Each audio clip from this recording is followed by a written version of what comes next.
They see my disability, I see my ability. They call me disabled, I call myself differently abled. There are some incidents that happen in your life. Those incidents break you, deform you, but they mold you into the best version of you. And the same thing happened to me. I was 18 years old when I got married. My father wanted me to get married. And all I said was, if that makes you happy, I'll say yes. And of course, it was never a happy marriage. Just about after 2 years of getting married, I met a car accident. Somehow my husband fell asleep and the car fell in the ditch. He managed to jump out, saved himself. I'm happy for him. But I stayed inside the car and I sustained a lot of injuries. The list is a bit long, don't get scared. The wrist was fractured. Shoulder bone and collarbone were fractured. My whole rib cage got fractured. And because of the rib cage injury, lungs and liver were badly injured. I couldn't breathe. I lost urinary bowel control. That's why I have to wear the bag wherever I go. 3 vertebrae of my backbone were completely crushed. And I got paralyzed for the rest of my life. I finally ended up in a hospital where I stayed for 2.5 months. I underwent multiple surgeries. One day, doctor came to me and he said, well, I heard that you wanted to be an artist, but you ended up being a housewife. I have a bad news for you. You won't be able to paint again because your wrist and your arm are so deformed, you won't be able to hold a pen again. Next day, doctor came to me and said, your spine injury is so bad, you won't be able to walk again. Because of your spine injury and the fixation that you have in your back, you won't be able to give birth to a child again. That day, I was devastated. I asked my mother, why me? And that is where I started to question my existence. Why am I even alive?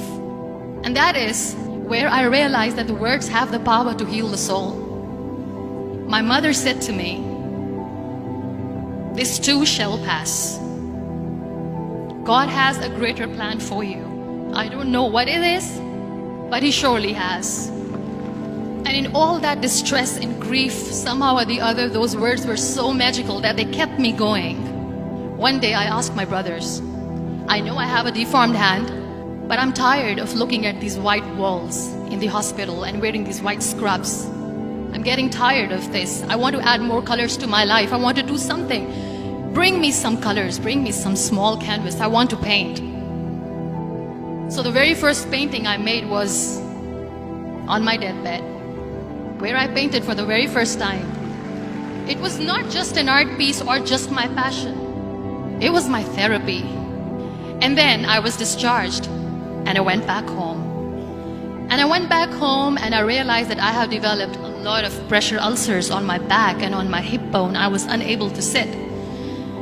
There were a lot of infections in my body, a lot of allergies. So doctors wanted me to lie down on the bed straight for not 6 months, for not 1 year, for 2 years. I was bedridden, confined in that one room, looking outside the window, listening to the birds chirping and thinking maybe there will be a time when we'll be going out with the family and enjoying the nature. That was the time where I realized how lucky people are. That is the time where I realized that the day I'm going to sit, I'm going to share this pain with everyone to make them realize how blessed they are, and they don't even consider them lucky. That day I decided that I'm going to fight my fears. We all have fears. Fear of unknown, fear of losing people, fear of losing health, money. We want to excel in career, we want to become famous, we want to get money. We are scared all the time. So I wrote down one by one all those fears. And I decided that I'm going to overcome these fears one at a time. You know what was my biggest fear? Divorce. I was trying to cling on to this person who didn't want me anymore, but I said no. I have to make it work. But the day I decided that this is nothing but my fear, I liberated myself by setting him free.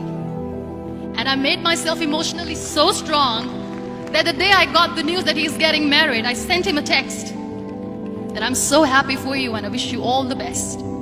And he knows that I pray for him today. Number 2 was, I won't be able to be a mother again. And that was quite devastating for me. But then I realized there are so many children in the world, all they want is acceptance. So there is no point of crying, just go and adopt one. And that's what I did. People think that they will not be accepted by the people because we, in the world of perfect people, are imperfects. So I decided that instead of starting an NGO for disability awareness, which I know will not help anyone, I started to appear more in public. I started to paint. I decided that I'm going to join the national TV of Pakistan as an anchor person. And I've been doing a lot of shows for the last 3 years. I became the National Goodwill Ambassador for UN Women Pakistan, and now I speak for the rights of women, children. We talk about inclusion, diversity, gender equality, which is a must. Every time I go in public, I always smile. It's always a big toothy smile on my face, and people ask me, don't you get tired of smiling all the time? What's the secret? I always say one thing, that I have stopped worrying about the things that I have lost, the people that I have lost. Things and people who were meant to be with me are with me. And sometimes, somebody's absence makes you a better person. Cherish their absence. It's always a blessing in disguise.